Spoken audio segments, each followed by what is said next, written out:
Olá, muito boa tarde para você que nos assiste. O Consulta ao Doutor de hoje vai falar sobre o controle do colesterol através da alimentação. Quem tira as nossas dúvidas é a nutricionista, a doutora Renata Giltze de Oliveira Lius. Me acompanha aqui no programa de hoje.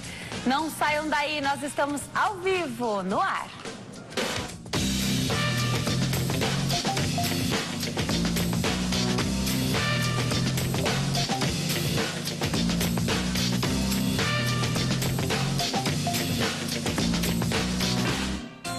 Olá, para você que nos assiste de qualquer parte do mundo, Consulta ao Doutor de hoje vai nos ensinar a manter o colesterol controlado através da boa alimentação. Afinal, quais são os alimentos que podem nos favorecer nesta batalha?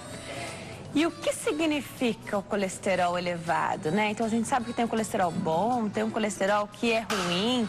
Será que existe vilão nessa história? Será que só com a alimentação, alguém que já tem um problema pré-estabelecido pode resolver o problema? Mas será que o remédio tira a obrigação da pessoa que tem o colesterol elevado e toma o remédio? Tira a obrigação de fazer esse controle através da alimentação? Será que a gente pode abraçar só o uso do medicamento e aí comer errado só porque toma o remédio? Aproveita para participar desse bate-papo, nós estamos ao vivo. Pega o telefone, liga para cá, 0 operadora 11 3337 5886, 3337 5886. Participe também pelo facebook.com/consulta ao doutor. Todos os dias a gente coloca qual o tema do programa por lá. O nosso tema de hoje já está lá.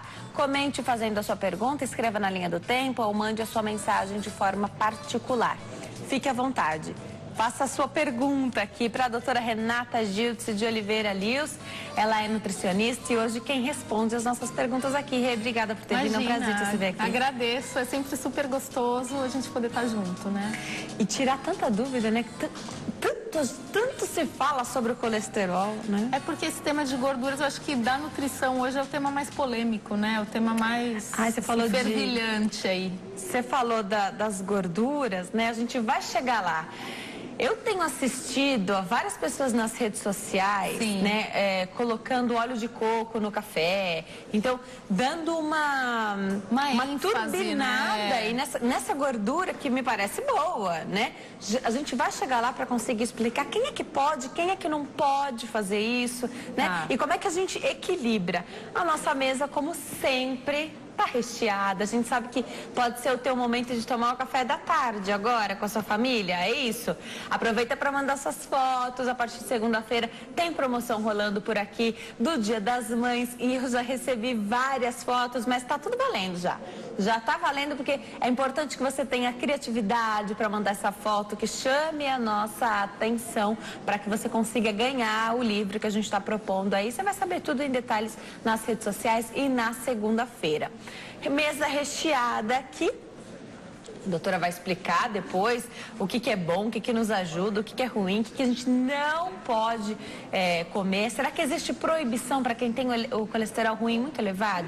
Para começar, para que a gente possa entender, então, entrar nesse universo das gorduras, doutora, o que é o colesterol? Porque a pessoa às vezes manda mensagem e fala, Denise, eu tenho colesterol. Explica pra gente, doutora. Tá. Então, o colesterol, ele é uma substância do grupo das gorduras, ele é uma lipoproteína, né, a gente fala, e ela é essencial para a saúde, né, ela participa aí da síntese de hormônios, enfim, é absolutamente fundamental a presença dele no nosso corpo.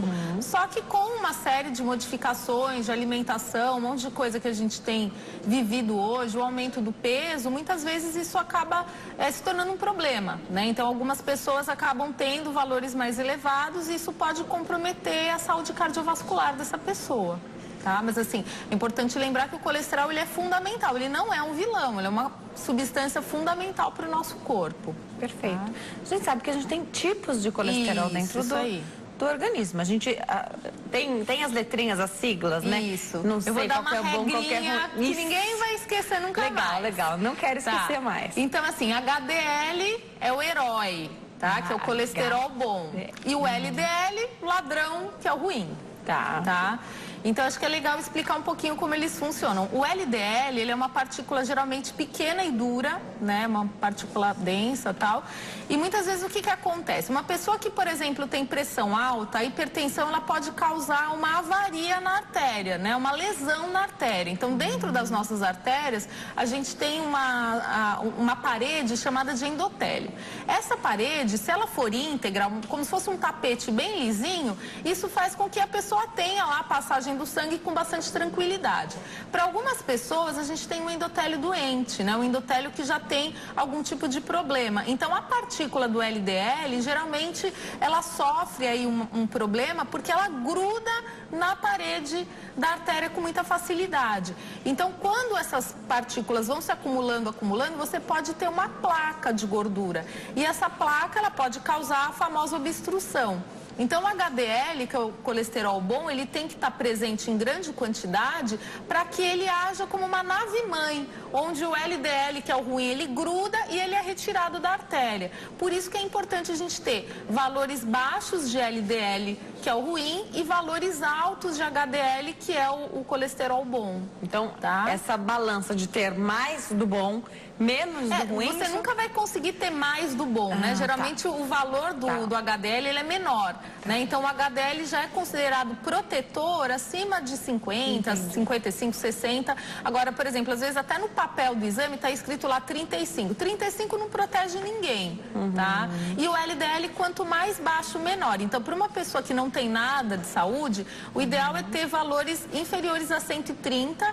Se é uma pessoa já diabética ou que tem um risco cardiovascular mais elevado, seria legal ter o LDL abaixo de 100. E o colesterol total é 200, o valor limite. Então, a gente fala que em termos de alimentação, para essas coisas que a gente vai falar aqui, assim, as intervenções nutricionais, elas valem muito para pessoas que têm até 220 de colesterol total. Tá? Uma pessoa que tem 300 de colesterol total, assim, vai ter benefício? Claro que vai. Sempre tem. Sempre tem, mas precisa ter uma associação também com outras estratégias médicas, com remédios. Claro que, assim, cada profissional tem uma linha de trabalho, né? Às vezes o profissional, a gente fala que ele dá um voto de confiança para o paciente, não dá remédio logo de cara, para tentar ver se ele faz as mudanças de estilo de vida primeiro, que é mais desejável. Agora, uma pessoa que já está com 300 de colesterol, raramente ela vai se livrar do remédio, tá? Agora, a pessoa que toma remédio também precisa seguir a linha mais saudável. Dúvida, é que só com a alimentação, às vezes, não vai ser suficiente para baixar tanto assim. Exatamente, porque às vezes a pessoa não sabe que, assim, 30% do colesterol que aparece no nosso exame vem da comida. Os outros 70% é produção do nosso corpo, o nosso fígado que produz. Então, tem pessoas que são magras, que são até vegetarianas e têm colesterol alto.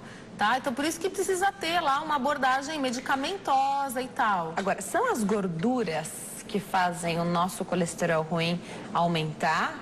São carboidratos? O que faz o nosso colesterol ruim subir? Então, assim, são várias coisas, né? Por exemplo, quando você engorda, né? Quando o seu peso aumenta e a sua circunferência abdominal também aumenta, você tem o aumento do seu risco cardiovascular. Então, aquela gordura que está na sua barriga, ela também está nas suas artérias. Então, geralmente, a pessoa que ganha peso, o colesterol dela sobe. Quando ela emagrece, abaixa, tá? Outra coisa, você falou de carboidrato, né? O carboidrato, ele tem uma relação com uma outra... outro parente do colesterol, que é o triglicérides, né? Então, é a gordura no sangue que a gente fala. Então, o perfil lipídico de uma pessoa, ele é medido por colesterol e triglicérides. Então, o triglicérides, ele aumenta, assim, com carboidrato.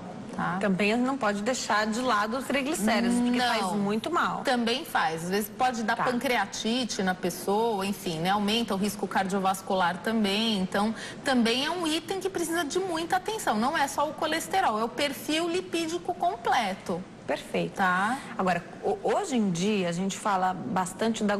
quais são as gorduras boas? Isso. Quais são as gorduras do bem? O pessoal tem falado muito do óleo de coco, doutora. Isso, não dá pra fugir de falar, porque o óleo de coco, ele é o tema mais polêmico hoje, acho que, da nutrição. Tá na minha listinha de compras, para a próxima vez que eu for a um lugar onde tem o óleo de coco, porque não é em todo lugar ainda que se encontra, mais fácil de achar hoje. É caro, né? Nos Estados Unidos, tão baratinho. aqui muito caro ainda para se comprar. Quero saber se vale a pena fazer essa troca. Tô pensando, então, ao invés de cozinhar com o óleo que eu cozinho hoje, cozinhar com óleo de coco. Então, é complicado, né? Assim, eu não sou de uma linha que aprova o uso indiscriminado do óleo de coco. Por quê? Perfeito. Porque o que está fazendo hoje, o que as pessoas estão fazendo hoje, é esse uso indiscriminado. Exatamente. Então, ela tira toda a gordura e põe óleo de coco. Isso não é a minha linha de trabalho. Tá, legal. Tá? Porque assim, eu acho que vale a pena a gente esclarecer. O óleo de coco, ele é uma gordura saturada, tá? Depois eu quero falar dos tipos de gorduras, tá? Então, ele é uma gordura tipo saturada, porém, o tipo de ácido graxo que o óleo de coco possui, a gente chama de ácido graxo de cadeia média. Então, ele não entra no ciclo do colesterol, só que ainda tem muito poucos estudos conclusivos em relação ao papel do óleo de coco. Então, assim, se você precisar trocar tudo por óleo de coco, eu não faço essa recomendação. Tá? Porque ainda não existe comprovação científica suficiente que aprove o óleo de coco como o óleo que você vai usar na sua casa todos os dias. Diferente, por exemplo, de uma pessoa que é vegana, que é vegetariana. Por quê?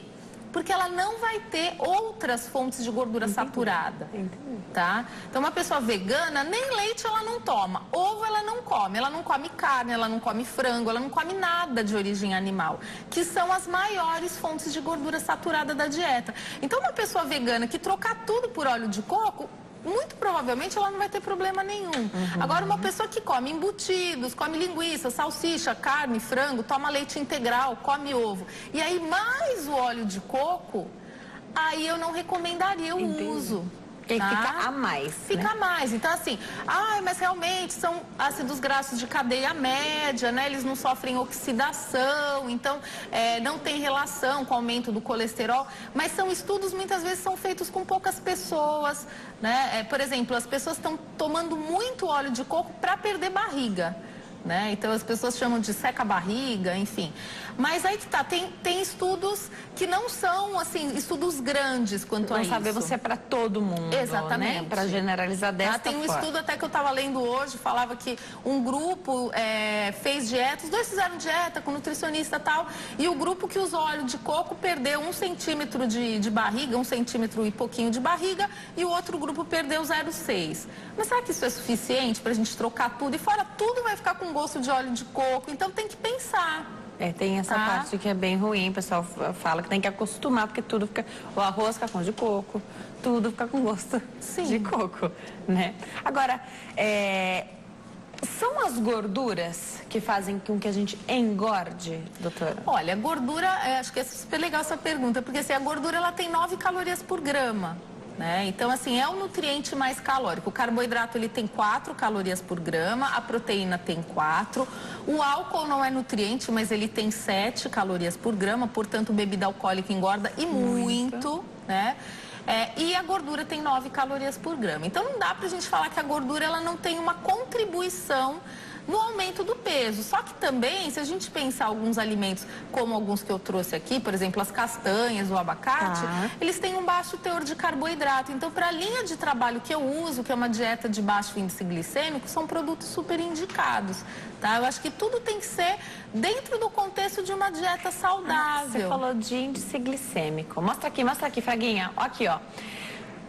Daqui, num lanchinho da tarde, o que a gente poderia comer aqui? Vamos falar em unidades, porque, olha, não é fácil. Você vê esse pratinho aqui, facinho, você acaba com ele aqui.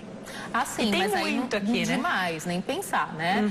Então, assim, por exemplo, um mix de castanhas de 30 gramas com frutas secas, ele seria um excelente lanche da tarde. Então, você poderia colocar no saquinho. Não vai passar. Não vai, porque ele dá bastante saciedade.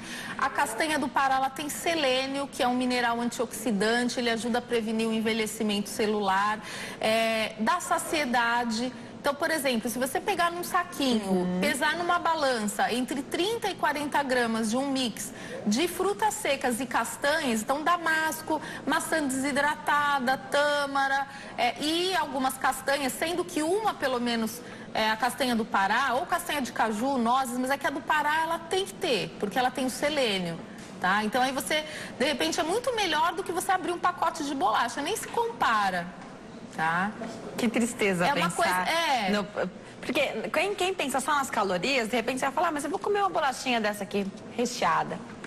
Em calorias, às É a vezes mesma coisa, até que menos. Isso, mas em nutrição nem se compara. Nem se compara, porque assim, a bolachinha ela é um carboidrato puro, ela não vai te trazer nenhum benefício. Se você fizer esse mix, você vai ter uma saciedade muito maior e você também vai ter nutrientes, porque se a gente for calcular a dieta de uma pessoa que vive como a gente, né, fica faltando muito esses minerais, né, esses minerais antioxidantes, então precisa ter, né, a gente acabou deixando as gorduras um pouco de lado, até por um apelo aí da mídia e tudo, mas assim, são gorduras importantes, boas. Mesmo para quem treina, mesmo para quem faz atividade física e tudo mais, é importante. Tá, então esse aqui tá na listinha do pode com muita moderação, mas pode e é saudável. Tira a fome, inclusive. Agora, muito. Tem que saber comer também devagar, né, doutora? Sem dúvida, porque se você engolir de uma vez... vai continuar com fome ainda. O nosso corpo demora um tempo até processar que a gente comeu, né? 20 minutos, né? Para você entender que teve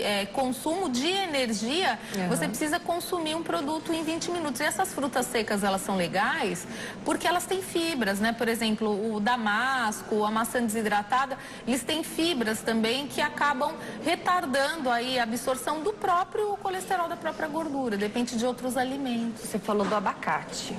Abacate durante muito tempo, o pessoal falou, não, abacate não. Era da lista de alimentos proibidos, né? Proibidos. Hoje fala-se tranquilamente sobre o consumo do abacate. Por que mudou? Mudou porque hoje a gente leva em consideração, primeiro, a questão do carboidrato, que ele tem muito baixo carboidrato, e segundo, o tipo de gordura que ele tem. Então, o abacate, ele tem a mesma gordura que tem no azeite, que é a gordura monoinsaturada, uma gordura benéfica, né? E ela age de uma forma assim, protegendo até, ela não abaixa o colesterol bom, né? Tem algumas gorduras, por exemplo, óleo de soja, uma gordura que às vezes abaixa o bom, não é legal. Aumenta o ruim, abaixa o bom? Não aumenta o ruim. Mas abaixa o bom, abaixa o bom. É péssimo. Não é legal. Né? Então hoje, uma coisa que é importante a gente falar, assim, o óleo de soja e o óleo de milho, por exemplo, eles têm uma gordura que é o ômega 6, que é uma gordura essencial, ela é fundamental, a gente não produz, precisa vir da dieta. Só que tudo que a gente come hoje tem óleo de soja ou milho, então a relação ela fica muito desigual. Então quando você come um abacate, por exemplo, num determinado horário do dia, você tem uma melhora dessa relação, porque o abacate ele tem o ômega 9, que é o ômega do azeite. Qual é a porção do abacate? Então você comprou um abacate, você vai comer num lanchinho. Para começar, posso tomar de café da manhã o abacate? Pode, deve. Por exemplo, uma pessoa que não tem tempo para comer, se ela fizer, por exemplo, uma vitamina com leite desnatado, o farelo de aveia que eu trouxe aí também, e 2 colheres de sopa de abacate, ela não precisa nem comer mais nada, né? Ela já tem um café da manhã, entre aspas, completo, que vai promover saciedade até o horário do lanche. Às vezes a pessoa sai cedo de casa, não tem tempo, então pode sim, é excelente. Tá, aí você vai cortar. Você falou das 2 colheres, né? Mostra pra gente, olha, bem uma porção mesmo, seria um cantinho aqui mesmo, uma beiradinha mesmo, tá? Porque assim, 100 gramas, por exemplo, uma coisa que a gente não orienta muito, que até não é tão legal, mas ajuda muito quem tá fazendo dieta, é ter uma balancinha, né? Fácil hoje, não custa caro também. Não, é barato. Todo então, tipo. assim, até para você ter, eu vejo isso muito, os nossos alunos lá de gastronomia, quando eles fazem um trabalho sobre rotulagem nutricional, eles falam, ai, professora, tem muita caloria nesse pedaço. Pois é, porque a gente não tem essa noção, né? Então, de quanto isso representa. Então, por exemplo, 100 gramas de abacate tem em torno aí de 150 até 170 calorias. É bastante. O ideal é pesar, mas a doutora vai mostrar de novo para que a gente possa... Um cantinho, assim. Olha, só um biquinho mesmo. Biquinho mesmo. É a parte menor que vai comer, tá, gente? Porque pode dividir para a família inteira, dá para todo mundo. É fácil deixar... Na infância, quantas vezes você não comeu metade do abacate inteiro? Com açúcar. Com açúcar. O problema tava aí. Com adoçante, né? O pessoal fala, eu faço dieta, tô pão e salada, tira o pão. Porque às vezes não ajuda, né? Então a quantidade às vezes não favorece. É uma pontinha mesmo. São 2 colheres de sopa, acho que fica bem fácil. 2 colheres de sopa. Agora, você falou de bater com leite, né? De tomar. Colocar na salada, às vezes. Muito legal. Tem gente que funciona melhor tomando uma vitamina, tem gente que funciona melhor comendo, então mastigando. Dá mais saciedade. Dá mais saciedade mesmo? Tranquilamente. Porque a mastigação ela é uma coisa que faz parte de um processo até emocional da saciedade, né? Assim, pessoa que só toma coisas líquidas, por isso que muitas vezes os shakes, a gente até tem uma maneira de dar orientação, mas é complicado você trocar toda a sua alimentação por líquidos. Assim, a saciedade ela também está promovida através de mastigação e de tempo de saciedade. Você falou do farelo de aveia. Isso. Né? Então a gente tem aqui o farelo de aveia, que nessa mastigação, então, para quem vai consumir mastigando, comendo essa fruta com o farelo de aveia, isso pode ser interessantíssimo, né? Demais. Que isso faz uma pastinha e você leva um tempo para engolir. Sim. E até porque a aveia, ela tem uma substância especial, né? A aveia, ela tem a beta-glucana. A beta-glucana, ela é uma fibra que forma um gel no nosso trato gastrointestinal. Então, esse gel, ele dá saciedade, ele atrapalha a absorção de gordura, inclusive do colesterol, né? Então ele é super útil. A gente trouxe a chia também aí para dar uma testada. A chia a gente vai mostrar para você que está em casa. Tá vendo que ela tá aqui no potinho, né? Tem uma quantidade aqui pequena, só tem um fundinho aqui do potinho, né? Vou mostrar para você que está em casa, ó. Tem umas 3 colheres aqui dessa que a gente está mostrando. A gente vai acrescentar água aqui durante o intervalo. Isso. A gente vai mostrando para vocês como é que ela vai ficar. Por que o pessoal fala tanto da chia? Dizem que dá saciedade. Com a água ela vai ganhar volume, a gente vai montar isso. Vocês vão ver. Sim, ela vai ficar no intervalo, a gente vai colocar água aqui, acrescentar. Eu vou até falar quanto de água a gente acrescentou, dá até para colocar com a colherinha, enfim. A gente vai... Isso, vamos isso. A gente pode até colocar agora, porque quanto mais tempo, demora mais um pouquinho, ela né? demora. Vamos lá então, não sei se eu vou fazer uma baguncinha, mas eu vou colocar um pouco de água aqui nessa chia. Isso. Você me fala quando tá bom, já vai dar. A ideia é que ela vai ganhar formar um gel aqui, né? E aí quem está em casa vai conseguir ver por que o pessoal fala. Por que o pessoal fala tanto da chia como aliado aí? O pessoal fala bastante do emagrecimento. Ai, o Bareta. Oi, Bareta! O pessoal mostra para você que está em casa. Você pode fazer esse teste também. Agora, tem gente que não gosta de acrescentar água, doutora, para consumir desta forma. Então, assim... Isso é super importante, né? Assim, claro que você não vai tomar isso sem nenhum tipo de sabor, nem nada disso. Mas, por exemplo, num iogurte, você pode levar a chia num potinho para o trabalho, colocar 15 minutos antes de comer, ela vai hidratar, ela vai te dar muito mais saciedade com esse lanchinho de iogurte e vai ser legal, tá? Nesses realities, nas competições que tem de gastronomia, né? Às vezes eles vão preparar, a primeira coisa que faz é hidratar, de repente. Isso. Se é uma chia, né? Tem outras coisas que a gente consegue hidratar também. É porque a chia... ela é um substituto do ovo nas receitas, tá? Então, uma pessoa que é vegana... porque ela fica na consistência que seria. A consistência dela, ela imita um pouco o ovo. Então, por exemplo, numa pessoa vegana que não come nada de origem animal, que não usa ovo, por exemplo, no bolo, ou uma pessoa que tem alergia ao ovo, porque o ovo, ele tem uma proteína da clara que ela causa alergia em algumas pessoas, então, às vezes, a pessoa não pode mesmo usar. Então, ela é um substituto. Tá? Então tem várias receitinhas na internet, aí tem que dar uma testada, mas funciona, fica bem legal. Muito legal. Agora, claro que a gente está dando as orientações para o público em geral, né? Lógico, que quem segue uma alimentação vegana, os vegetarianos, eles precisam desse aporte profissional, né? Todo mundo precisa. Mas para essas pessoas é fundamental. E acho legal, até tem profissional que só trabalha com esse nicho, né? Porque aí o profissional também sabe aonde encontrar, onde tem contaminação cruzada, onde não tem. Exatamente. Porque é um pensamento ali de um estilo de vida, É um estilo né? de vida. Você falou de algumas pessoas que têm alergia, muitas não têm alergia a nada, mas assim, mas ela quer adotar isso. Tem gente que nem frequenta o restaurante ou o estabelecimento que possui os alimentos que não são dessa linha. Exatamente. Né? Por isso que eu falei do óleo de coco. Quer dizer, para uma pessoa que não consome gordura saturada, tudo bem. Né? Porque eu acho que uma coisa que a gente não falou ainda, mas que é fundamental, é entender assim, onde que está o colesterol. por favor. Ele só está presente em alimentos de origem animal. Tudo que é vegetal não tem colesterol. Então, nessa mesa, na verdade, a gente tem a mortadela, né? E a gente tem o atum, ele tem um pouquinho também.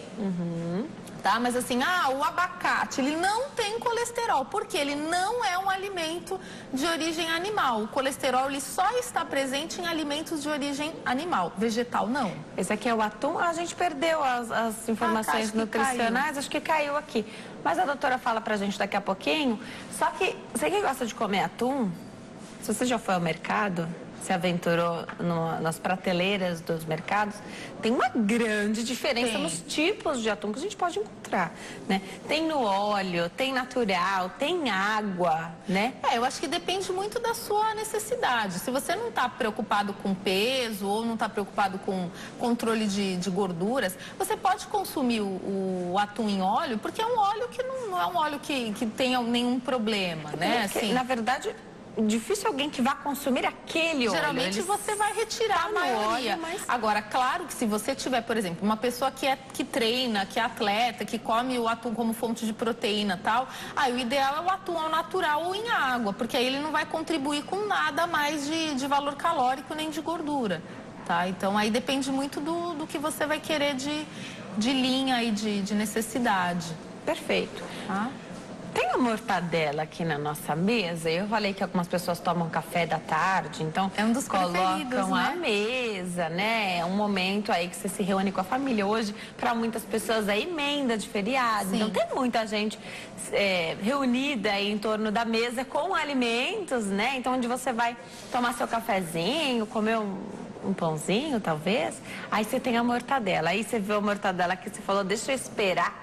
Antes de escolher o que vai acontecer com essa mortadela. O que a doutora vai falar sobre a mortadela? De antemão, a gente já sabe que deve ter mais gordura, porque nas mesas de pessoas que se preocupam um pouquinho mais com essa questão da saúde, a mortadela já não está mais, né? Sem dúvida. Então, existem outras maneiras, até alimentos um pouco mais gordinhos, mas que não chegam aos pés chegam a esse nível, da mortadela. Fala um pouquinho pra gente. A gente trouxe, na verdade, esse embutido porque, primeiro assim, o ano passado a Organização Mundial da Saúde, ela se pronunciou contra esse grupo, né? Então, até eu estava lendo um estudo falando que pessoas que consomem embutidos, 50 gramas de embutidos todos os dias, e não é tão difícil, porque, por exemplo, uma pessoa que todos os dias não janta e come um pãozinho com mortadela, por exemplo, é barato, então num dia ela come a mortadela, no outro dia ela come uma salsicha,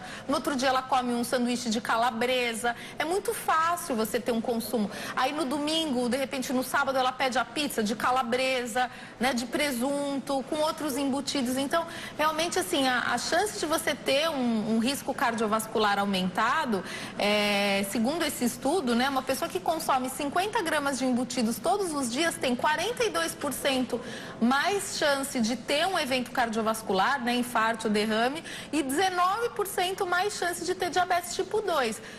E é um estudo que foi uma revisão de, acho que 1.600 estudos, que assim, atingiu um número enorme de pessoas. Então tem que tomar cuidado, tem colesterol, tem gordura saturada, né? Que é uma coisa que a gente não falou ainda. Então, o que seria gordura saturada, né? A gente vai falar dos tipos de gordura daqui a pouquinho. Mas só para eu poder entender, então, tem gente que fala assim, doutora, olha, eu tô controlando o meu colesterol, mas assim, para ajudar, não tô jantando. Isso. Mas aí ela comeu aquele lanchinho que você falou. É uma opção pra ela, péssima, aquilo não né? é uma janta. Muita gente fala, eu não janto. O que você come? Eu como um pão com frios. Na verdade, tá mais do que jantando. Tá mais do que jantando, porque assim, primeiro que geralmente ela não vai ter uma possibilidade de usar nenhum vegetal, salada no sanduíche, nada. A questão aí de ser um embutido, tem muito sódio, né? Então, você vem uma porção de mortadela, que são 2 fatias, você tem 500 miligramas de sódio ou mais. E a gordura saturada e o colesterol, então acaba sendo a pior opção.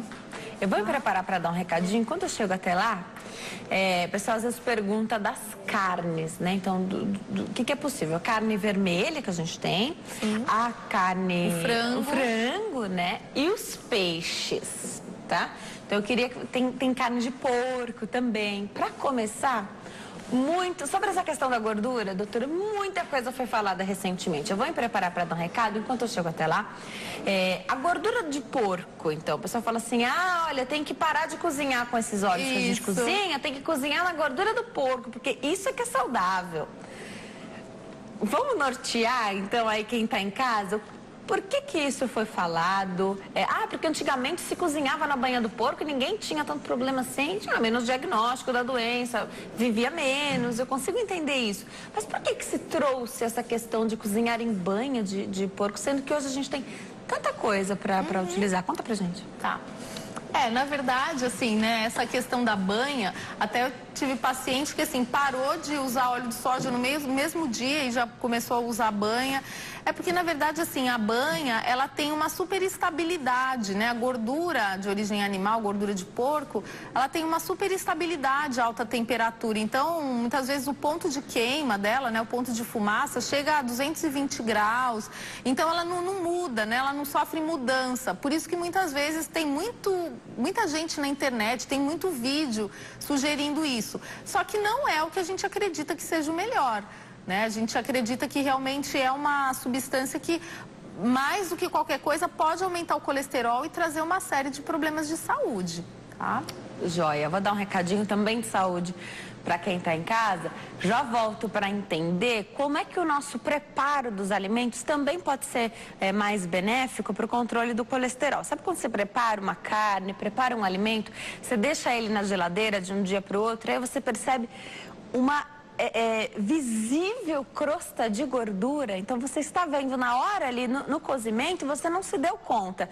Quando você colocou na geladeira, você percebeu no outro dia que tinha mais gordura do que deveria, de repente. Já a doutora fala pra gente se isso é um sinal de que algo durante esse preparo está errado, que a gente está exagerando na gordura que está colocando nessa comida, nesse alimento. Nós estamos de volta ao Consulta ao Doutor de hoje, fala sobre alimentação para o controle do colesterol elevado. Quem tira as nossas dúvidas é a nutricionista a doutora Renata Giltze de Oliveira Lius. Doutora, tantas perguntas para a gente fazer no bate-papo de hoje. Eu coloquei um pouquinho mais de água, vou mostrar para você que está em casa. Para quem eu mostro? Vou mostrar, eu coloquei mais um pouquinho de água, ele já cresceu bastante, aí virou uma pastinha, uma gelatininha parece, né, doutora? Isso. Coloquei um pouquinho mais de água porque cabia um pouquinho mais. Mas ele já triplicou de volume aqui, né? Não, e sabe o que é legal da chia? Porque ela tem o ômega 3, né? Lógico que é um ômega diferente dos peixes. Só que ela não sofre oxidação. Então, se você tiver que optar entre usar chia ou linhaça, por exemplo, uma pessoa que trabalha, que não vai ter um liquidificador lá para bater a linhaça e guardar num lugar escuro, tal, a chia é uma opção mais fácil de você transportar. Porque a linhaça tinha que guardar num lugar escuro? Isso, a linhaça é o seguinte, você precisa comprar semente da linhaça, não adianta você jogar a semente por cima da comida, você tem que triturar no liquidificador, e se você não puder triturar na hora, né, para usar na hora, você tritura uma quantidade suficiente para 3 dias, 72 horas, e tem que guardar num vidro escuro na geladeira. Então, nem sempre você tem. Às vezes, em restaurante por quilo, tem aqueles potes, assim, que a pessoa já coloca a linhaça por cima. Não adianta muita coisa, tá? Esse que a gente mostrou não é a linhaça, isso aqui é uma chia. Esse aqui esse aqui é a proteína de soja, essa é outra ideia. E esse aqui é a aveia.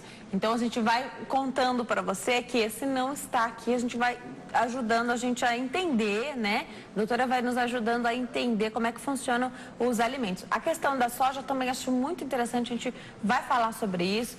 Isso aqui é fantástico, né? O pessoal às vezes pergunta, Denise, será que tem contraindicação? A gente tem que perguntar para o nutricionista se pode consumir. Pode ou não?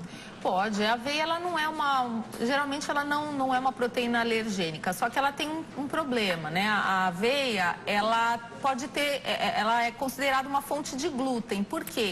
Porque ela sofre contaminação cruzada, tá? Então, a proteína da aveia é chamada de avenina. Então, teoricamente, a aveia não teria glúten, só que ela é considerada, todo pacote de aveia, você vai ver lá, contém glúten porque ela é produzida no mesmo terreno do trigo e tal, e ela tem contaminação cruzada. Então, se você faz dieta sem glúten, claro que você teria que ou buscar uma aveia que é importada, que é uma aveia sem glúten, né, que não tem contaminação cruzada, ou se você faz realmente por uma questão aí até pessoal, a dieta sem glúten, aveia não. De resto, não tem nenhuma contraindicação. Isso que eu ia te perguntar. As pessoas que não têm nem tolerância à lactose, também não são celíacas, então não têm alergia ao glúten, que os celíacos, eles não podem consumir glúten, porque dá uma reação alérgica e isso é terrível. Sim.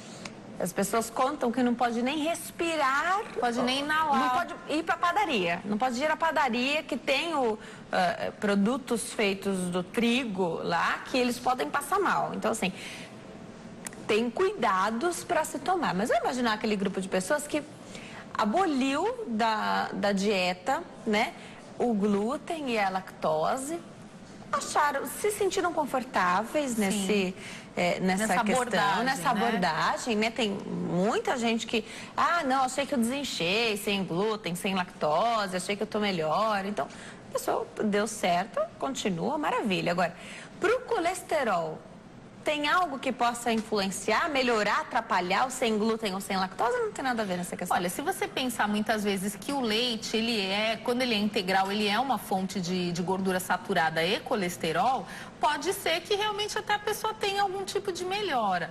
Em relação ao glúten, assim, para a linha que eu trabalho, não. Agora, se você pensar pela abordagem desses profissionais, porque o que eles dizem, né? Eu acredito que você já deve ter recebido várias nutricionistas aqui com essa abordagem e tal.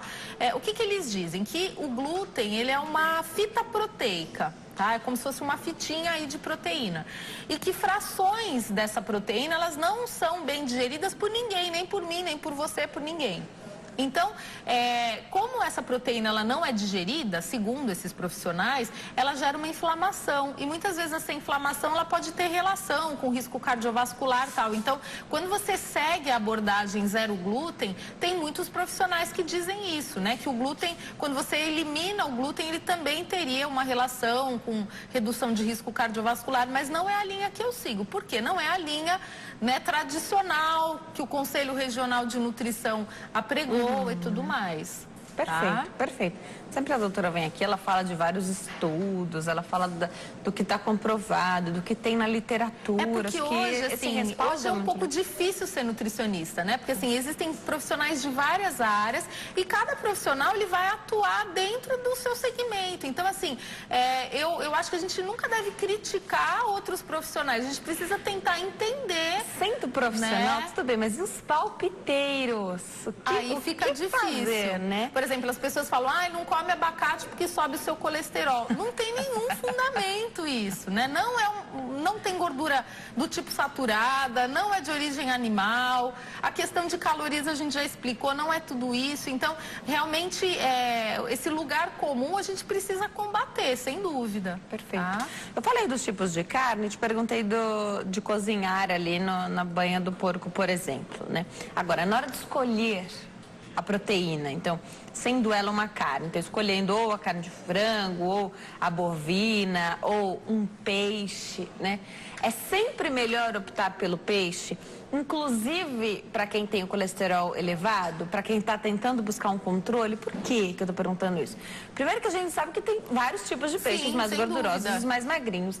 E outra que para você preparar um peixe e para que ele não fique seco, muita gente erra a mão na hora de adicionar gordura, né?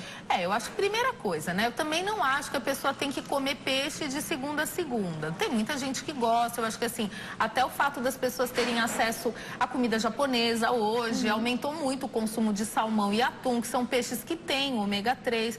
Então, assim, a recomendação para a população geral seria consumir peixe 2 vezes por semana.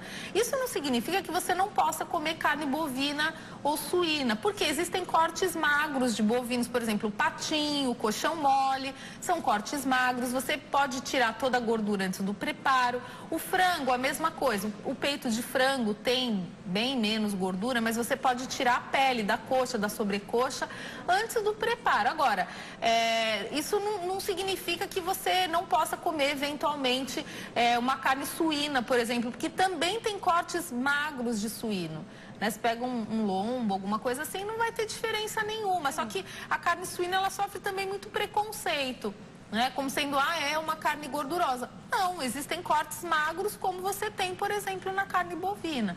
Então, o que a gente realmente não recomenda é o consumo dos embutidos. Então, linguiça, salsicha, calabresa, paio, essas coisas realmente a gente não recomenda porque elas têm muito mais gordura na composição, elas têm sódio, elas têm nitratos e nitritos, uma série de aditivos alimentares, e isso realmente é extremamente prejudicial. Entendo que o consumo desses enlatados e embutidos aumentou por causa da correria, né? E do preço também, né, Denise? Eu acho que assim, você pensa, por exemplo, até uma coisa que seria para falar sobre os peixes. Quem tem condições hoje de consumir peixe segunda, terça, quarta, quinta, sexta? É difícil.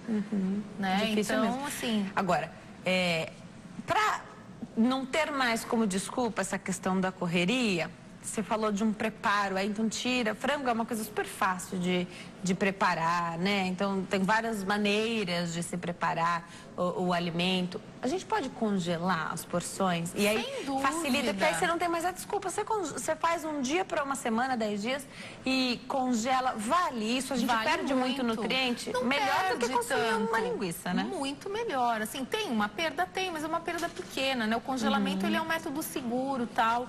Você até falou da forma de preparo do peixe, né? Uma maneira legal de fazer o peixe, por exemplo, você pega uma posta de um determinado peixe, não tem problema nenhum você usar um pouco de azeite, né? Porque isso também dá uma hidratada, diminui a chance dele ficar ressecado. E uma coisa que eu oriento bastante para os pacientes é pegar uma forma, colocar pão de forma, como uma cama do peixe. Aí você tempera do jeito que você quiser, coloca os filezinhos em cima dessa cama, coloca azeite, coloca pimentão, cebola, os temperinhos que você gosta e coloca no forno. E aí você despreza esse pão. E aí o peixe ele não gruda e ele vai ficar bem gostoso, assim, bem hidratado.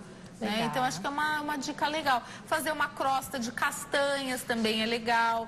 Tentar empanar com clara e não usar o ovo inteiro para colocar para assar. Né? Então tudo isso, e o azeite, assim, como ele é uma gordura benéfica, vale usar sim, não precisa cortar totalmente a gordura. Mesmo se você vai esquentar esse mesmo, isso aí é uma coisa que, assim, é um mito número 1, né? Que o azeite não pode ser aquecido, isso não é verdade.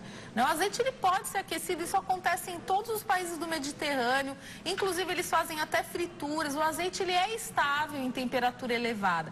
Claro, qualquer óleo que você frita e refrita e aquece por muito tempo, ele vai sofrer mudança, ele pode liberar substâncias tóxicas, mas isso é qualquer óleo. Então, mas ele tem mais benefício antioxidante quando ele é o azeite in natura, sem dúvida nenhuma, mas isso não significa que quando ele é aquecido, ele fica de má qualidade. É melhor cozinhar no azeite do que cozinhar no óleo de soja? É o que eu faço na minha casa. Tá? Por quê? Eu acho que é legal a gente entender essa coisa da relação ômega 3, ômega 6. Tá. Né? Depois que a gente começou a ter o óleo de soja, o óleo de milho em larga escala, a gente começou a consumir uma alta concentração de ômega 6. E o ômega 3 ficou de lado. Né? Então, uma relação assim saudável seria, para 5 partes de ômega 6, você ter uma de ômega 3. Hoje a gente chega a ter de 24 para 1. Tá? Então a ideia é o quê? Quando você aumenta o ômega 9, que é o azeite de oliva, você também contribui com a melhora dessa relação. Tá? Então na minha casa eu uso o óleo de canola e o azeite de oliva, que o canola também ele é super polêmico hoje, as pessoas falam que é um óleo que não existe. Ele existe, né? Ele é retirado da colza, tem vários profissionais que desaconselham, mas se você olhar numa tabela de composição de alimentos, você vai ver que o óleo de canola ele tem a gordura monoinsaturada. Isso ninguém pode falar que não é verdade. Tá? Agora, o óleo de soja faz mal? De forma nenhuma. O que não é legal é o excesso de óleo de soja, que tudo a gente faz com óleo de soja. O arroz, o feijão, a carne, tudo a frita, gente usa muito, né? Muita quantidade. Eu tenho percebido agora na minha aventura de dona de casa, né? Que não há necessidade de você usar grande quantidade, por exemplo, para fazer um arroz, Sim. né? Então, não há necessidade. Tem gente, as pessoas que são fitness, né? Alguns falam assim, não, eu refogo a cebola, por exemplo, em água. Eu não vejo necessidade de fazer isso, a não ser que a pessoa esteja seguindo uma dieta para dar uma secada com baixíssimo teor de gordura. Mas uma coisa que a gente precisaria pensar, assim, para uma família de 4 pessoas, a gente teria que usar 1 litro de óleo por mês. Se usa mais, tá errado. Você já falou isso aqui em outra oportunidade e eu acho sensacional, porque a dona de casa, ela sabe quanto usa Ela sabe por mês, quantas né? latas ela compra por mês. Então, assim, importante para 4 pessoas. Duraria 1 mês. Agora, se só você e seu marido, você e sua esposa que está assistindo aqui em casa, teria que durar 2 meses, então, precisa diminuir a quantidade de óleo do arroz, do feijão, tentar não fazer frituras, né? Tentar usar. Hoje a gente tem essas fritadeiras elétricas sem óleo, né? Dá assim... para substituir tudo. Eu vou preparar para ir para o intervalo. Enquanto a gente prepara o intervalo, a doutora vai mostrar aqui pra gente, rapidamente pra gente lembrar, o que ela trouxe aqui à mesa. Então tem as oleaginosas, assim que chama, Sim. né? As oleaginosas, para você que está em casa recapitular, que é o grupo do bem, na quantidade adequada, né? A mortadela, que não é bacana, você que está em casa e escolheu esse para o lanchinho da tarde aqui, isso não parece ser uma boa escolha. A aveia, que é maravilha. A soja, que ela vai falar daqui a pouquinho, né? Tem o abacate também, que a gente já falou que na quantidade ideal também não pode exagerar, mas é uma gordura do bem. E a nossa chia, que só cresce. A chia só cresce por aqui. A gente vai para o intervalo com essa imagem. Daqui a pouquinho a gente está de volta. Até já. Nós estamos de volta ao Consulta ao Doutor de hoje. Fala sobre alimentação para manter o colesterol em ordem, né? Então, para você equilibrar o seu colesterol quando ele está muito elevado, você diminui, então você faz essa manutenção. Isso é importante para qualquer pessoa fazer, a doutora está explicando aqui pra gente. Algumas pessoas vão precisar usar algum tipo de medicação. A doutora Renata Gildes de Oliveira Lius é nossa nutricionista, especialista aqui de hoje, que vai estar esclarecendo as nossas dúvidas. Qualquer pessoa deve ter uma alimentação mais saudável. Sem dúvida. Quem toma o remédio vai equilibrar também na parte da alimentação, vai ter mais benefício.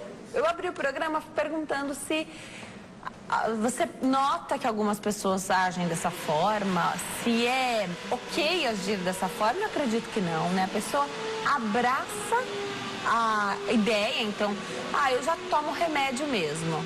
Não preciso, eu vou comer o que eu quiser, eu não preciso manter uma linha, eu não preciso fazer boas escolhas, eu já tomo remédio, o remédio faz a parte dele. É um erro isso? Sem dúvida, porque assim, você tem que pensar o seguinte, que você vai passar a vida inteira tomando um remédio, enfim, né? O que você pode fazer para ter uma reeducação alimentar? Porque, de repente, claro, algumas pessoas vão precisar do remédio por mais tempo.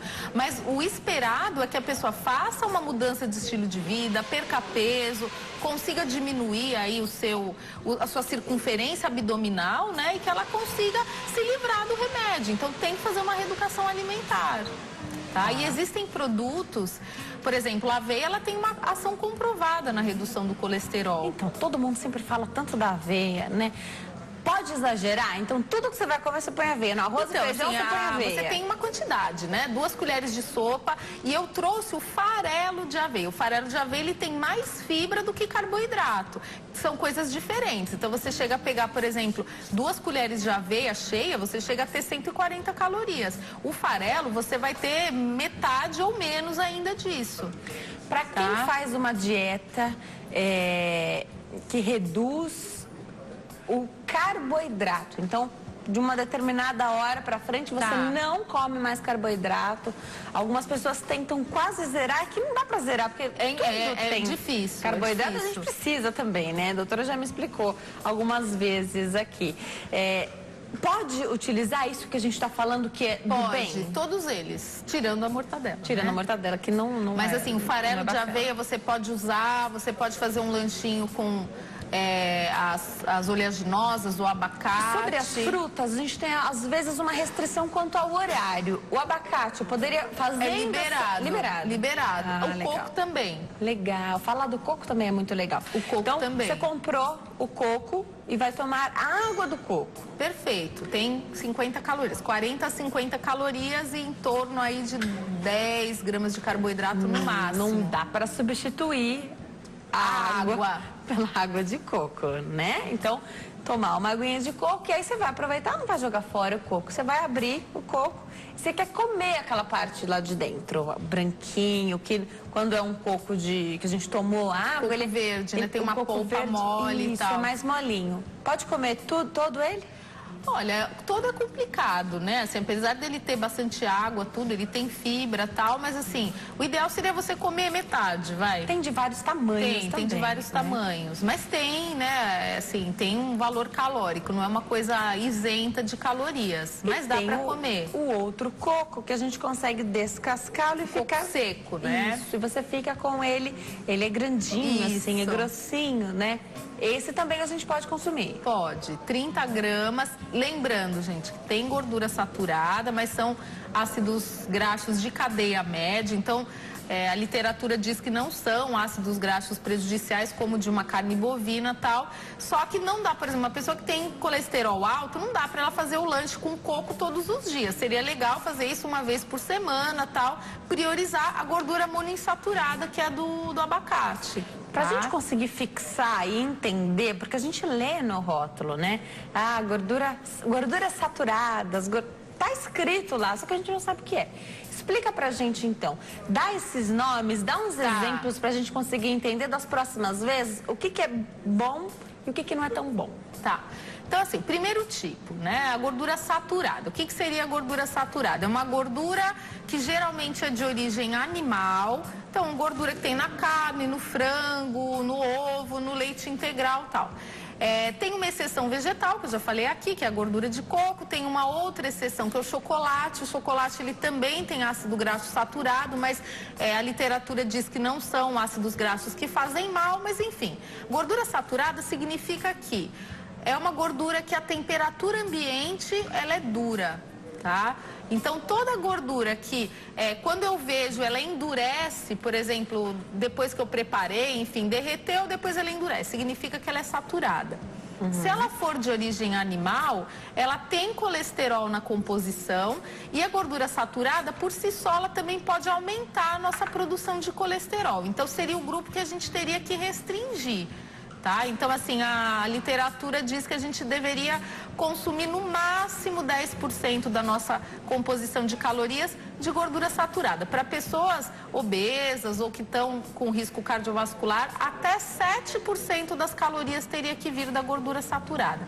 Por isso que a gente pede para o paciente, assim, tomar leite desnatado, tirar a gordura da carne antes do preparo, tirar a pele antes do preparo. Porque a gordura, ela sofre a ação da temperatura, ela derrete, tá? Então a gordura derrete e fica no meio do alimento. Escolher cortes magros de carne, então evitar o contrafilé, a picanha, que tem gordura no meio da fibra muscular, que é uma gordura invisível. Tá? Porque para você conseguir atingir essa meta de até 7% de gordura saturada, não é tão simples. Você precisa tirar realmente a gordura dos laticínios, não comer queijo amarelo, comer só queijos magros, queijos brancos, para você conseguir atingir essa meta.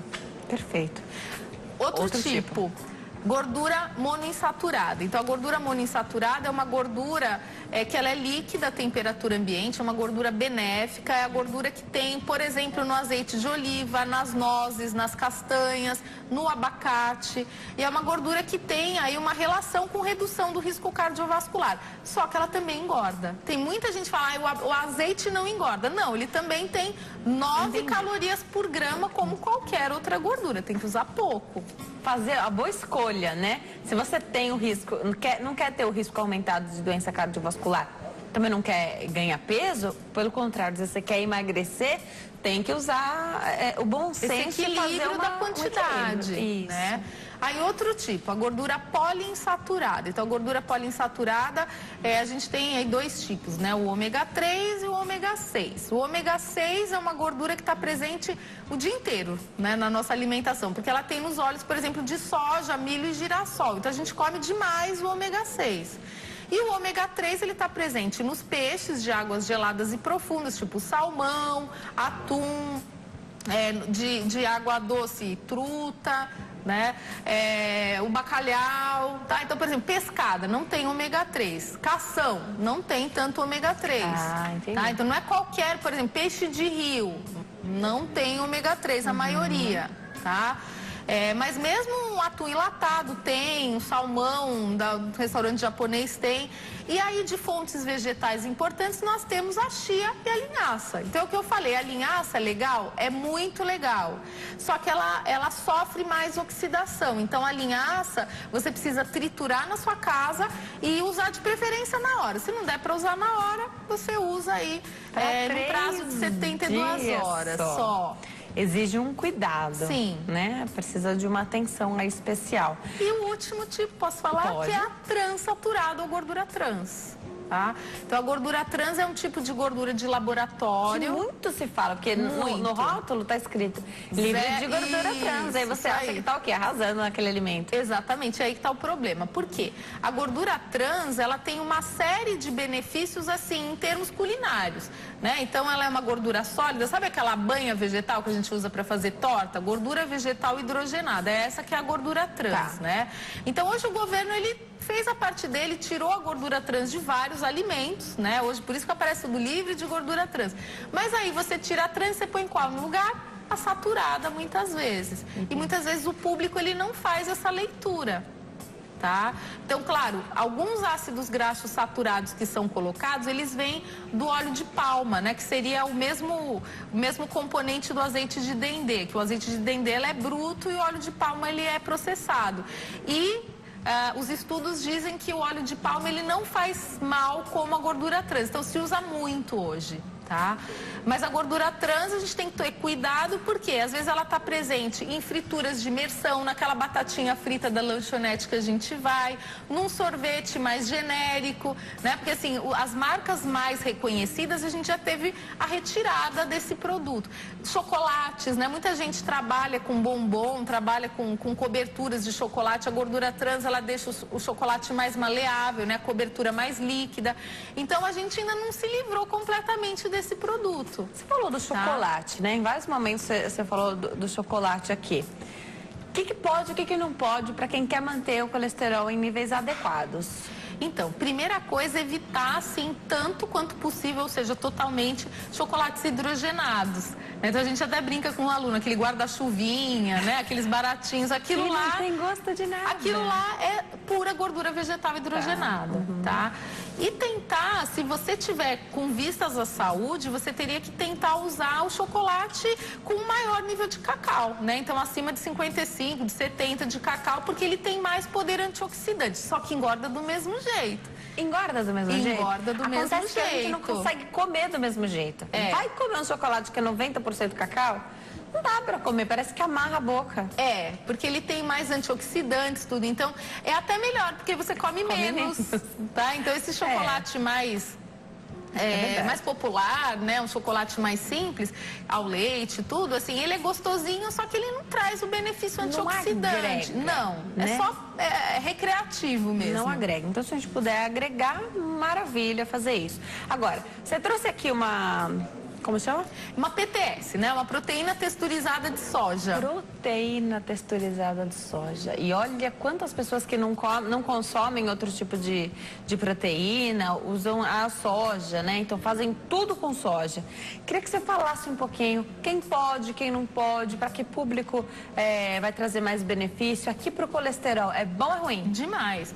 Assim, se a pessoa não tiver nenhuma restrição em relação à alergia, a soja ela é um produto alergênico, dá alergia para muita gente. né? Mas se a pessoa não tem nenhum problema com alergia, se ela não tem também nenhum preconceito, porque a soja é transgênica, tal, aí, né, também já é uma coisa mais filosófica, é muito legal. Por exemplo, digamos que você vai fazer uma panqueca de carne moída. Se você misturar exatamente essa PTS com a carne moída, então metade, eu garanto que você não vai saber o que é carne e o que é PTS. Fica muito bom. E aí você vai diminuindo a quantidade de carne usando só, por exemplo, para um recheio de uma torta, ou para fazer até um estrogonofe, que aí é uma PTS maiorzinha, que você hidrata, tem depois de vários espreme. tipos, então. Tem de vários tipos. Então, é você usando um bom tempero, um bom molho, né, bastante ervas naturais. Claro que para o público que não consome nenhum tipo de carne, acaba sendo uma ótima escolha. E ela tem uma relação aí também com a redução do colesterol, tá? Então, assim, é um produto que também tem muito trabalho científico, tem coisas que, assim, são já de conhecimento público, a questão da menopausa, tudo, mas isso não é um benefício com alegação formal pela Anvisa, tá? Então, tem muita isso gente também. fala desses benefícios que na prática acontecem, e até os especialistas vêm aqui, eles falam, olha, não tem estudo, não está na literatura. Mas tem muitos estudos, mas assim, a gente não tem pela Anvisa, a gente não tem isso como alegação, né? Tá. Agora, do benefício muitas pessoas têm. Agora, tem contraindicação? Se você não tem nenhuma alergia, não tem. Não tem, né? Não, você pode usar, ela tem fibra também, as fibras são de boa qualidade, o perfil de aminoácidos, né, que é a composição da proteína dessa soja também é legal, né? Então, a contraindicação seria só realmente para pessoas que tenham aí algum tipo de alergia. Tá. Eu deixei a perguntinha falar de como é que a gente encontra na geladeira o alimento depois que a gente prepara, né? Falei que às vezes você pode se dar conta que está usando, só pelo esse dado que a doutora falou aqui, já dá pra gente saber quanto de óleo você utiliza na sua casa aí por mês, né? Importante levar isso em conta também. Agora, quando a gente prepara uma carne, por exemplo, pode ser uma carne bovina, às vezes uma sobra de churrasco. Isso. E aí você coloca na geladeira, quando estava quentinho, a temperatura tudo ambiente, maravilha. Você colocou na geladeira, foi pegar no jantar ou no dia seguinte, tem uma crosta, então exatamente, você percebe que ela está envolvida ali numa gordura. É o perigo, porque assim, quando você abre a geladeira e vê essa gordura, significa que ela é saturada. Toda gordura que você coloca na geladeira e ela fica sólida à temperatura ambiente depois, é saturada. Então é nessa hora que, por exemplo, quando você vai lavar uma travessa ou vai lavar uma forma onde você fez, por exemplo, frango assado, aí você deixou lá, no dia seguinte você vai lavar, aí tá aquela crosta de gordura. Aí as pessoas falam, ai meu Deus, isso está até dentro das minhas artérias. Pois é, bem por aí mesmo. Tá mesmo. Tá mesmo. Então, às vezes, uma sobra de churrasco, uma carne que você preparou e depois você vai tentar fazer um recaldo daquela carne, né? Usar de novo, aí que você percebe quanta gordura saturada você tinha lá. E que é invisível, né? Porque a gordura, muitas vezes, ela tá muito bem disfarçada nos alimentos. Só que nessa hora a gente vê. E realmente é verdade. E tá mesmo. Então, ter cuidado de limpar essa carne ainda crua, né? Sim. Tirar a pele do frango, né? Do peixe, a pele do peixe envolve um pouquinho de... Tô pensando no salmão, naquela... assim, aí depende do preparo, né? Assim, eu acho que, assim, toda a gordura desses peixes, a maior parte dessa gordura são gorduras de boa qualidade, tá? Mas claro que, de repente, se você tem mais restrições, se você quiser retirar e usar só aquela parte interna mesmo, de repente você vai ter um valor de gordura total reduzido também, que também é legal. Diminui a quantidade de calorias também. Você falou do leite, da gente utilizar o desnatado. Quem que deve utilizar o leite integral? Porque todo profissional que eu recebo aqui fala ou do semi-desnatado ou do desnatado. Em alguma fase, então, para criança, utiliza né? o então, integral. assim, integral porque o leite integral, ele tem gorduras que são fundamentais na infância. Então, para você orientar leite desnatado para criança, assim, tem que ter um motivo especial. A criança tem que ter um colesterol, triglicéridos elevados, tem que estar acima do peso. E, geralmente, mesmo assim, a gente indica o semi-desnatado. Para dar um leite totalmente desnatado para criança, só com orientação de médico ou nutricionista. tá? Mas assim, o adulto, ele deveria usar o leite desnatado. Nem o semi. Não, o semi já ajuda muito, já né? ajuda. Porque assim, o integral ele tem 4% de gordura, o semi-desnatado tem 2% e o desnatado tem 0,5% de gordura. Então já ajuda bastante, tá? O semi já ajuda bastante, porque as pessoas reclamam muito do sabor do leite desnatado, porque ele não tem textura, né? Ele não tem a maciez do integral. Agora, geralmente, os outros benefícios, por exemplo, o cálcio é a mesma coisa. Então, as pessoas falam, eu não vou tomar esse leite porque é uma água. Não é verdade, né? Ele não tem a gordura, mas os outros benefícios ele mantém, tá? Entendi. Tem perguntas chegando aqui. Se é melhor cozinhar com óleo de soja ou banha de porco? Como é que a gente faz essa...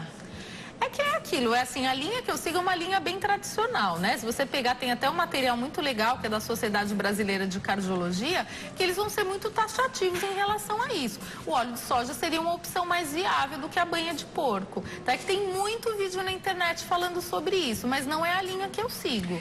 Tá? Nem isso, nem os exageros de acrescer em qualquer lugar o óleo de coco, né? Não. Então, tudo Tudo claro, com moderação. Você quer fazer uma receita, por exemplo, que tenha lá uma proposta gastronômica mais praiana, vamos dizer assim, usa o óleo de coco, mas não precisa ser tudo com óleo de coco. Sabe o que eu noto? Às vezes todo mundo tem suas redes sociais, eu também tenho as minhas, mas de repente uma recomendação foi passada pra você, então, Sim. que pra você seria muito bacana, já que você toma o seu café, você coloca lá o seu, sua colherinha do óleo de coco e tem um motivo, e tem um porquê ali dentro da sua dieta.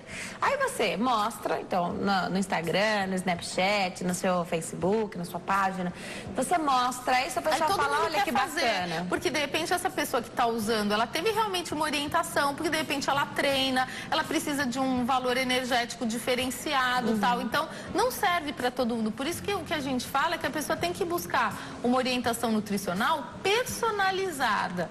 Por isso que todo mundo precisava buscar essa ajuda, né? Eu acho que todo mundo que tem Individual. interesse de melhorar os seus hábitos alimentares e está querendo investir um tempo nisso, porque também fazer uma dieta equilibrada demanda tempo, você tem que preparar a sua comida, você tem que acondicionar bem, você tem que transportar, você tem que ter um lugar para guardar isso no seu trabalho, né? Não é simplesmente pegar o óleo de coco e colocar no seu cafezinho, isso qualquer pessoa faz.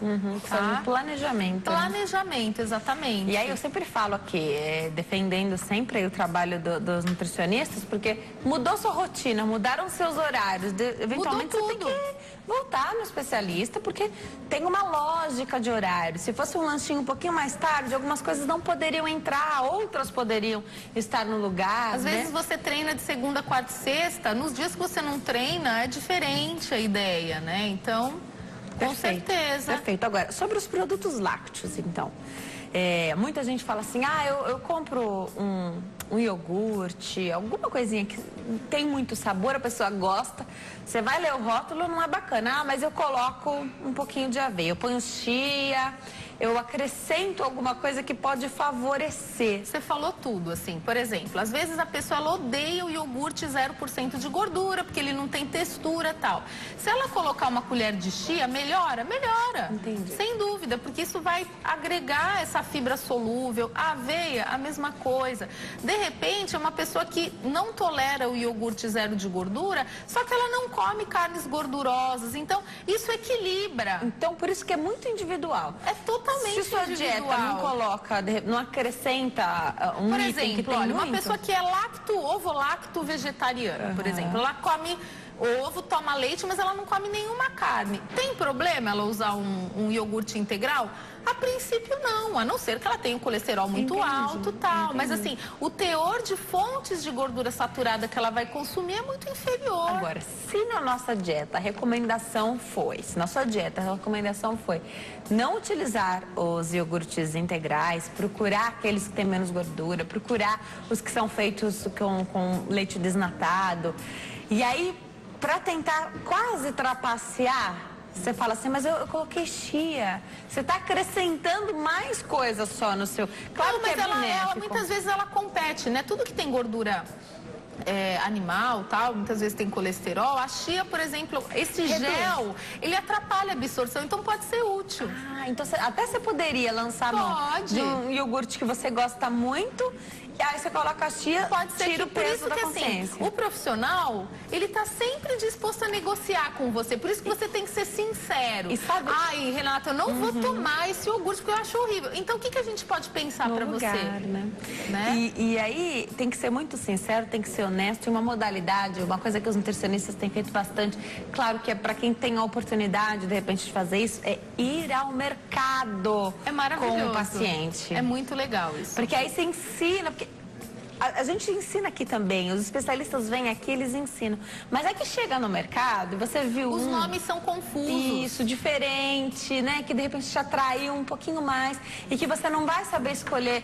Tinha uma informação diferente que podia fazer toda a diferença e a gente não entendeu, Outro dia foi até interessante, né? Eu estava no supermercado e tinha duas senhoras comprando um suco e elas estavam buscando um suco, tipo assim, elas eram diabéticas e tudo mais, e elas acabaram pegando um suco chamado de Life, e na verdade seria Light. Então tinha uma quantidade de açúcar maior do que seria o indicado para elas, né? Então assim, às vezes a pessoa ela não tem assim uma informação suficiente, esqueceu, não viu direito e por aí vai. É porque no mercado é tanta coisa também, né, que a gente acaba, por isso que a ajuda do profissional vai ajudar. A gente sempre costuma frequentar os mesmos mercados, né? Aí você já vai saber onde que tá da outra vez, você já vai conseguir pegar, testar escolher. As marcas, né? Às vezes você não gostou do iogurte zero gordura da marca A, mas da B é uma delícia, porque às vezes tem outras substâncias lá que podem ajudar a melhorar a textura. Perfeito.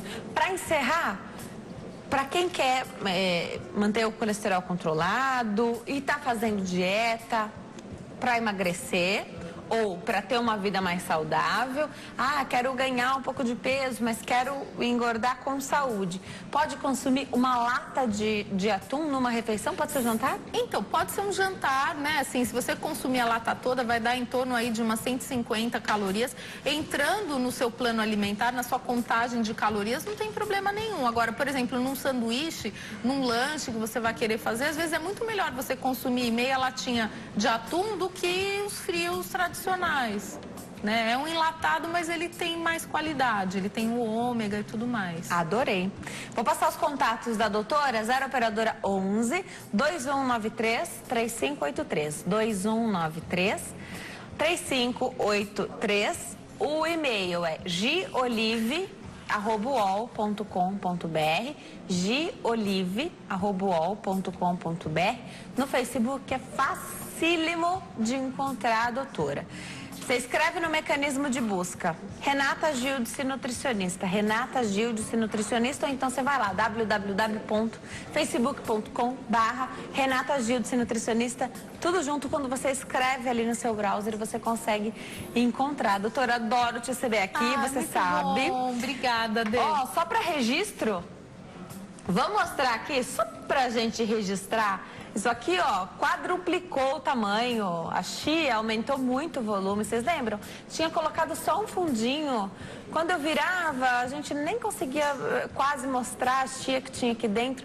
E quanto mais água a gente coloca, a doutora estava falando, mais ela cresce, quanto mais tempo a gente deixa também, ela vai ganhando esse volume. Por isso que pode ser muito benéfico aí, tanto no controle do colesterol, quanto no controle de peso, né, doutora? Obrigada por ter vindo aqui. Obrigada. Multiplicado esse conhecimento todo, porque aqui a gente multiplica.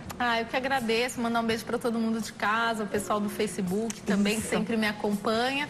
Espero que a gente possa estar junto numa outra oportunidade. Com certeza. E olha que a gente já vem falando, a gente já falou sobre diabetes, emagrecimento. A gente vem falando sobre temas aqui muito pedidos. O pessoal adora quando a doutora vem aqui, os alunos dela também adoram. Um beijo pro Antônio Joaquim de Vinhedo, que nos assiste sempre. Beijão para você. Beijão para todo mundo que nos acompanha através das redes sociais também. Fiquem com Deus, aproveitem bastante o final de semana. E tá combinado, na segunda-feira a gente se vê com o início de promoção do Dia das Mães. Quer coisa melhor? Não tem, né? Te espero na segunda. Tchau!